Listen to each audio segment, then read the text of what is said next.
자, 12월 29일 오후 리딩을 좀 드리도록 할게요. 자, 오늘은 영상을 두 번 찍고 있는데, 자, 이번 내용은 여러분들 계속해서 말하고 있는데 30일 날 내일입니다. 내일 옵션 만기가 있어요. 대규모 옵션 만기입니다. 물량이 큽니다.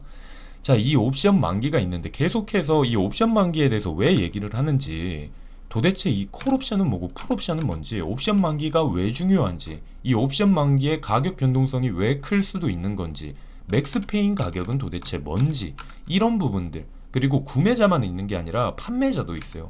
그럼 도대체 누가 수익을 얻는 거고, 이런 부분들에 대해서 제가 오늘 확실히 알려드릴게요. 이거를 여러분들이 알고 계신다면은 나중에 도움이 많이 되실 거예요. 앞으로도 옵션 만기가 계속 있을 건데, 옵션 만기가 있을 때마다 이게 무슨 내용이지 라는 거를 생각하지 말고 오늘 확실히 여러분들이 배워 놓으시면은 앞으로 투자하실 때도 도움이 되실 것 같아요. 자, 그래서 오늘은 이 부분에 대해서 좀 설명을 드리도록 할게요. 자, 데리비에이트 옵션 만기가 우리나라 시간으로 내일입니다. 금요일 오후 5시에 대규모 옵션 만기가 있고요. 그리고 CME도 옵션 만기가 있습니다. 자, 그럼 이 주제, 오늘의 주제로 바로 넘어가 볼게요. 옵션 만기가 도대체 뭔지. 자, 보시면 뭐 맥스페인 가격이 있고, 그리고 옵션 만기 지금 12월 30일 날 있는 게 물량이 굉장히 많죠. 다른 달들에 비해서. 자, 그러면 이 옵션은 도대체 뭔지부터 살펴봅시다. 자, 콜옵션과 풋옵션이 있어요. 뭐 대부분 사람들이 이 정도는 알 거예요. 콜옵션은 상승을 기대하는 거, 풋옵션은 하락을 기대하는 거. 자, 그래서 추후에 내가 매수를 할 때 가격이 오를 것을 예상을 합니다. 콜옵션 같은 경우에는. 그리고 프리미엄을 붙여서 매수를 해요. 이 프리미엄이란 어떤 거냐? 그 가격으로 살 수 있는 권리라고 생각을 하시면 됩니다. 이거를 기억하셔야 돼요. 자, 풋옵션은 반대로 내릴 것을 예상을 하는 건데, 자, 쉽게 설명해 볼게요. 자, 1000만원짜리 집이 있어요. 콜옵션입니다. 콜옵션. 1000만원짜리 집이 있는데 내가 이 집을 1년 뒤에 산다라고 얘기를 합니다. 자, 근데 이렇게 살 수 있는 계약금을 걸어요. 아까 말했던 프리미엄. 뭐라고 했죠? 권리. 내가 1년 뒤에 살 수 있는 권리를 100만원을 주셔야 되는 거예요. 프리미엄을. 계약금으로. 쉽게 설명해서 계약금입니다. 자, 그러면 내가 이 집을 1000만원인데 이거를 1년 뒤에도 난 1000만원에 산다. 대신 이렇게 살 수 있는 권리를 나한테 줘. 그러면서 100만원을 지불을 해요. 그럼 내가 나중에 살 때 총 드는 금액이 얼마죠? 1100만원이겠죠. 자, 근데 1년 뒤에 그 집이 1300만원이 됐어요. 그럼 이 사람은 얼마를 번 걸까요? 말했던 것처럼 나는 1000만원에 사기로 했다. 근데 1300만원이네? 근데 아까 어떻게 했어요? 계약금 100만원을 지불을 해버렸죠. 그러면 난 1100만원을 내는 겁니다. 하지만 1년 뒤에 내가 산다 했을 때 가격이 1300만원이면 말했던 것처럼 300만원 수익에서 아까 100만원 내가 지불을 했기 때문에 100만원 빼면은 내 수익은 200만원이 되는 거예요. 이렇게 가격이 오를 것을 예상을 하고 매수를 하는 게 콜옵션 매수입니다. 제가 왜 여기에서 매수라는 단어를 쓰는지 나중에 알고 계시면 설명드릴게요. 자, 그리고 풋옵션을 매수를 한다. 풋옵션 매수입니다. 매수자.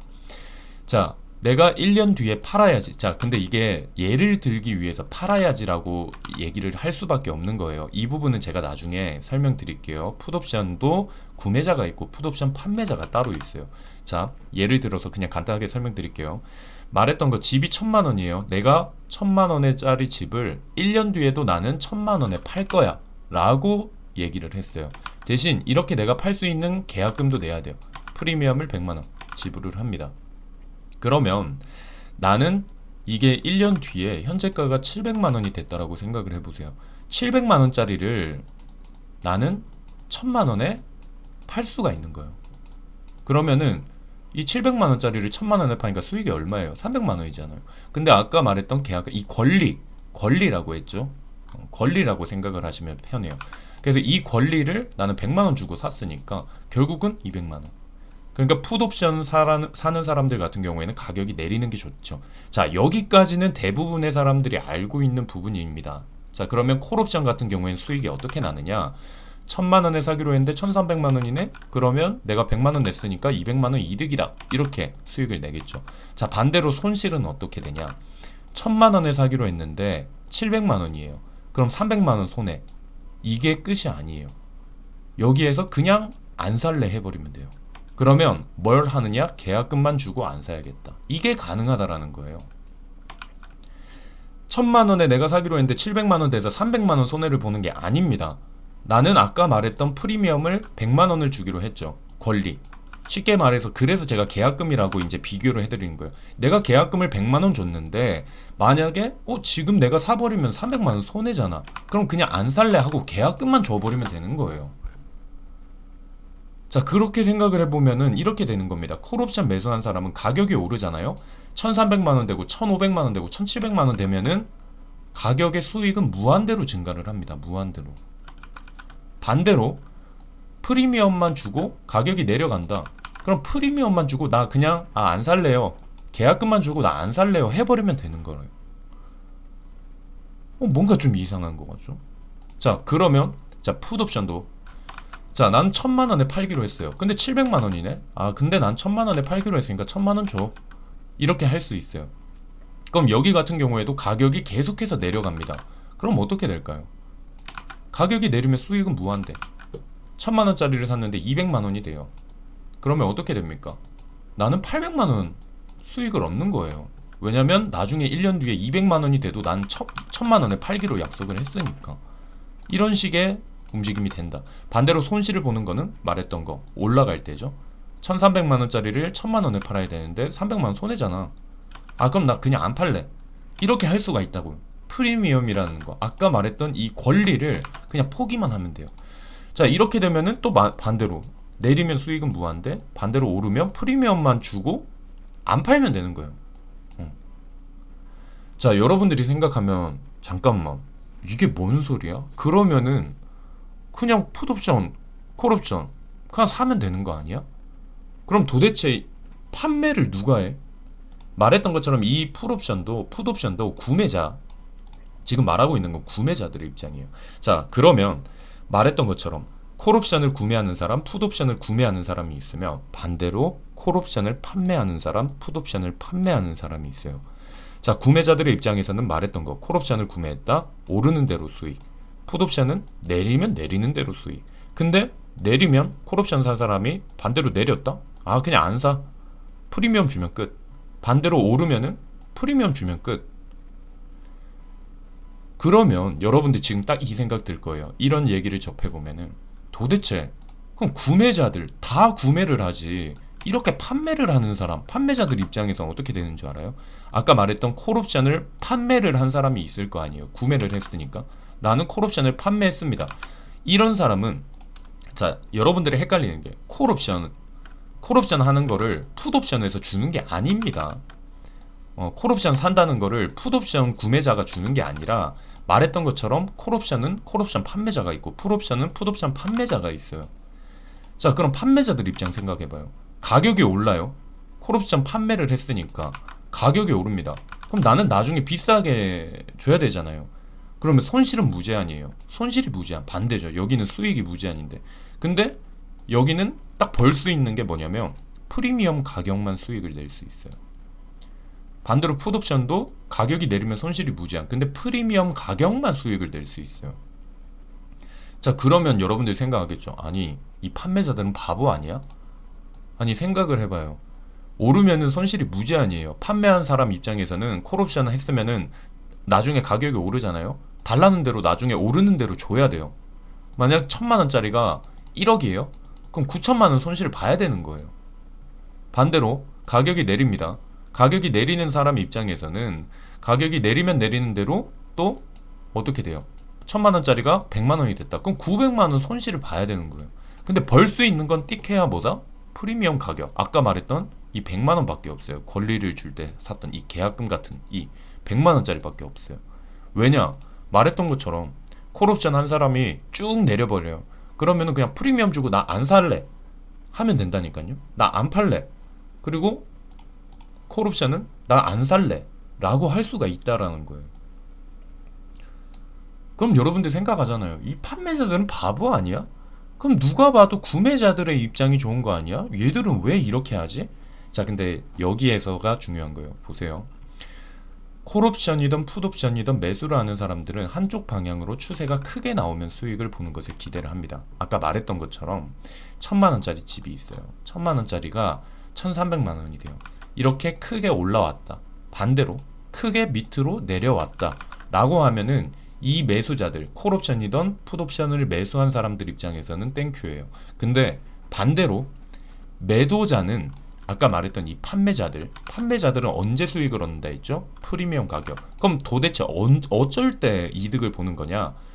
추세가 없이 박스 흐름으로 변동성이 크지 않을 경우, 위아래 이렇게 움직임이 크지 않을 경우에 프리미엄 값만 보면서 투자를 하는 거예요. 그러면 예를 들면 이런 경우에요. 자, 아까 말했던 집이 1000만원이에요. 근데 1년 뒤에 950만원 혹은 1050만원이라면 말했던 프리미엄 100만원이잖아요. 프리미엄 100만원이기 때문에 아까 100만원이라고 했죠. 그러면 이 100만원이기 때문에 내가 950만원이 되거나 1050만원이 되면은 나는 50만원의 수익을 얻는 거예요. 이런 식으로 프리미엄을 보고 하는 게 이런 움직임이다. 프리미엄을 보고 나는 수익을 얻겠다라고 하는 게 판매자들의 입장이에요. 제가 예시를 이렇게 들어서 그런데, 그럼 예를 들면 자, 이렇게도 우리가 볼 수 있잖아요. 만약에 당장 내일이요. 자, 100만원짜리가 있어요. 100만원짜리 내일 팔기로 했어요. 근데 이 프리미엄을 뭐 30만원을 달라고요. 예를 들면 자, 100만원짜리를 프리미엄 30만원이에요. 그러면 100만원짜리가 내일 그냥 그대로 100만원 되잖아요. 나는 프리미엄 30만원을 먹을 수가 있다라는 거예요.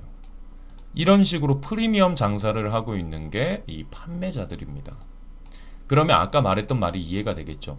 가격이 위던 아래던 확 움직여 주면은 판매자들 입장에서는 큰일 나는 거예요. 왜 그러냐면 프리미엄 안에서 움직여 주면 좋은데, 변동성이 크지 않으면 좋은데, 근데 이렇게 위아래로 막 크게 움직여 버리면 이 구매자들 입장에서는 만약에 위로 오르면 콜옵션 입장에서 좋겠죠. 밑으로 내려요. 풋옵션 입장에서 좋겠죠. 이런 식으로 변동성이 크면은 좋은 거는 뭐다? 바로 구매자들이다. 그래서 이런 식의 매매를 하는 게 판매자와 구매자들의 차이입니다. 그리고 콜옵션과 풋옵션의 차이고요. 자, 그러면 여기에서 또 한 가지가 있어요. 맥스페인 가격이 있습니다. 맥스페인 가격이 18,500으로 잡혀 있죠. 이건 뭐냐? 최대 고통 구간인데, 자, 옵션 발행 및 판매자들은 옵션을 매입하거나 매도해 자신에게 이익이 되는 종가 쪽으로 가격을 형성을 한다. 그래서 아까 말했던 매수자들 있죠. 매수자들은 위던 아래던 크게 움직이면 좋다라고 했죠. 하지만 많은 돈을 잃게 되는 지점이 아까 어디다? 맥스페인 가격이다.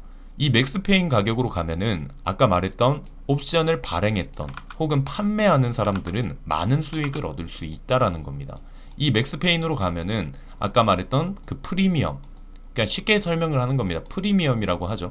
이 판매자들 입장에서는 프리미엄의 수익도 되고, 그러니까 이 구매자들 입장에서는 여기가 가장 고통스럽고, 말했던 이 판매자들, 아까 보셨던 이 판매자들 입장에서는 이 가격이 가장 좋다는 거예요. 그러니까 이 옵션을 발행했던 그리고 판매자들 입장에서는 어떻게 하려고 할까요? 여기로 가격을 끌고 오려고 하겠죠. 그리고 콜옵션인 사람들 입장에서, 콜을 매수했던 사람들 입장에서는 가격을 위로 올리려고 하겠죠. 반대로 풋옵션 매수한 사람들은 가격을 내리려고 할 거고, 그리고 판매자들, 아까 말했던 판매자는 여기로 자꾸 끌고 오려고 할 거고, 이런 식의 시장이 형성이 되는 겁니다. 그래서 거래소의 힘이 강하거나 판매자들의 힘이 강할 때는 맥스페인 가격으로 끌고 올라가는 거고, 반대로 풋옵션이 강하다 혹은 콜옵션이 강하다 라고 하는 거에 따라서 가격의 변동성이 클 수 있다. 그리고 말했던 거, 내일 옵션 만기가 되잖아요. 만기가 돼버리면은 이게 다 이제 사라져 버리는 거예요. 내일 이제 다 정리가 된다라는 거예요. 그러면은 지금 변동성이 없지만 내일 이게 다 정리가 되고 나면은 변동성이 클 수가 있다라는 겁니다. 그래서 옵션 만기가 되면은 변동성이 클 수 있다라고 얘기를 하는 거예요. 왜냐? 자, 여러분들이 생각을 해보세요. 줄다리기를 합니다. 줄다리기를 하는데 지금 뭐 여기 줄다리기를 뭐 풋옵션도 있고 콜옵션도 있고, 그리고 뭐 이런 식으로 여기 하나를 가지고 이렇게 막 줄다리기를 하고 있어요. 근데 이제 내일 이게 끝나요. 다 끝나고 새롭게 또 시작이 됩니다. 그러면은 한쪽으로 누가 빨리 가면은 이쪽으로 쭉 가는 거고, 쭉 가는 거고, 이렇게 변동성이 내일 커질 수 있다라는 게 항상 말했던 옵션 만기만 되면은 변동성이 클 수 있으니까 조심해라. 물량이 많으면 여러분들이 조심해야 된다라는 이유가 이것 때문이라는 겁니다. 뭐 제가 설명을 잘했는지 모르겠는데 일단 열심히 준비는 해봤는데 그렇습니다. 그렇기 때문에 내일 옵션 만기를 우리가 좀 신경을 써야 된다라는 거를 여러분들께 말씀드리고 싶은 겁니다. 옵션 만기 이해를 좀 잘해서 앞으로도 이런 거를 잘 개념을 알고 계신다면은 이제 앞으로 옵션 만기가 뭐구나, 왜 변동성이 크다고 하는 거지? 라는 걸 여러분들이 알 수 있을 것 같아요. 자, 이제 파이어 차트 보면은 뭐 매물대를 보면 16K에 많이 있죠. 16K 많이 있고 16.2K 많이 있고 원래 여기에는 이제 매물대가 좀 없는 편이었는데 지금 매물대가 살짝씩 쌓이고 있거든요. 밑에서 받아 먹으려고 물량들이 지금 쌓이고는 있는데 뭐 그렇게 강한 물량들이 있는 건 아닌 것 같아요. 그래도 여기 원래는 검은색으로 아예 매물대가 없었는데 조금씩 지금 형성이 되고 있거든요. 이 부분도 참고로 해주시면 좋을 것 같고, 자 마지막 내용은 이제 좀 희망적인 내용 말하면서 마무리할게요. 자, 세계 핵심 금융기관들이 연준의 정책 금리를 전망하는 사진입니다. 그래서 뭐 JP도 있고 JP모건도 있고 뭐 뱅크 오브 아메리카도 있고, 자 그래서 보면은 2월 3월까지는 계속해서 금리 인상을 할 거라는 기대를 하고 있습니다. 자, 그러다가 나중에 어디서부터 이제 3분기 정도, 3분기 4분기 이때쯤 되면은 금리 인하를 시작을 하겠다라는 식의 정책을 바라보고 있는 입장들이라는 거예요. 세계 많은 금융기관들이. 그럼 우리는 어떻게 생각을 할 수가 있다. 내년 2월 3월도 힘든 시기를 보낼 수 있다. 하지만 그 이후에 이제 최종 금리까지 어느 정도 끌고 왔다라고 생각하는 그 순간부터 말했죠. 여기 인하가 되면은 그때부터 오르는 게 아니라 사람들은 미리 준비를 할 거예요. 야, 이때면 와 이제 최종 금리 끝난 것 같은데 이러면서 사람들의 매수 세력이 점점점 올라올 겁니다. 그래서 내년 중반부터는 분위기가 반전이 확실히 될 거예요. 3, 4분기 되면 분위기가 확실히 바뀔 거고, 그리고 그 전에도 사람들의 기대감으로 점점 움직임이 상승을 할 수 있다 라는 부분들 여러분들이 생각을 하시면서 희망을 가지면 좋을 것 같아요. 그래서 FOMC 미팅 같은 경우에 뭐 여기 January, February 있고, 그래서 3월 있고 5월까지도 애매한데 그래도 이제 이때부터 한 5월부터 시작을 해서 슬 사람들이 자 이제 조금씩 한번 준비해볼까 라고 움직일 수 있겠다라는 거죠. 이제 금리 인하할 것 같은데 이제 돈 슬 빼가지고 이제 다른 곳에 넣어볼까 라는 생각을 할 수 있다. 그렇기 때문에 내년 초반에도 힘들 수는 있겠지만 그래도 우리가 내년을 생각하고, 그리고 내후년 말했던 반감기가 있습니다. 그때를 우리가 생각하면서 우리 힘내면서 좀 버텨보는 그런 사람들이 됐으면 좋겠습니다. 자, 오늘 영상 여기에서 마치도록 하고 콜옵션, 풋옵션에 관해서 또 이제 뭐 구체적으로 더 이제 정보들 배우고 싶으신 분들은 여기 채팅방 들어오시면 좋을 것 같습니다. 오늘 오전에 제가 월가 거래소 말씀드렸는데 저희 정혜원 방에는 추가 리딩이 다 나가요. 좀 구체적인 설명을 더 보태 주거든요. 그래서 뭐 이 말했던 월가에서 만드는 거래소가 도대체 어떤 거래소인지, 여기에 투자가 돼 있는 이 MEMX라는 증권 거래소가 있거든요. 여기에서 지금 또 투자를 해서 만들어지는 게 바로 월가에서 만들어지는 여기 EDXM이라는 거래소입니다. 그러면 이 MEMX는 도대체 뭔지, 여기에 투자를 했는 뱅크 오브 아메리카 시티, 그리고 뭐 많죠. JP모건도 있고, 이런 곳에서 투자를 했던 증권거래소에서 지금 만들려고 하는 게 이 가상화폐 거래소가 EDXM입니다. 그리고 말했던 것처럼 루나 사태가 있었어요. FTX 사태가 있었어요. 루나 사태 같은 경우에는 여기 투자사 중에 있는 블랙록과 그리고 시타델의 공매도 작업에 의해서 그 루나 사태가 벌어졌단 말이에요. 그리고 지금 바이낸스 같은 경우에서는 미국에서 굉장히 공격을 많이 하고 있죠. 그리고 FTX 사태 같은 경우에서 또 월가에서 이런 거를 만들었다, FTX 사태를 유발시켰다라는 얘기들도 있어요. 이런 부분들 여러분들이 조금 구체적인 내용들을 배우고 싶으신 분들은 채팅방 들어오셔서 여러분들이 배워가시면 좋을 것 같습니다. 자, 오늘 영상은 여기에서 마치도록 하고 옵션 만기 잘 끝내서 이 부분도 좀 구체적인 설명 드릴 건데 옵션 만기 잘 끝내서 이제는 변동성이 클 수 있으니까 지금까지는 줄다리기 하고 있다고 그래서 힘들 수 있다고 여기에서 변동성이 없을 수 있다고 생각하고 이제 내일부터 또 변동성이 위아래로 클 수 있으니까 여러분들이 준비를 잘 할 수 있길 바라면서 오늘 영상 마치도록 할게요.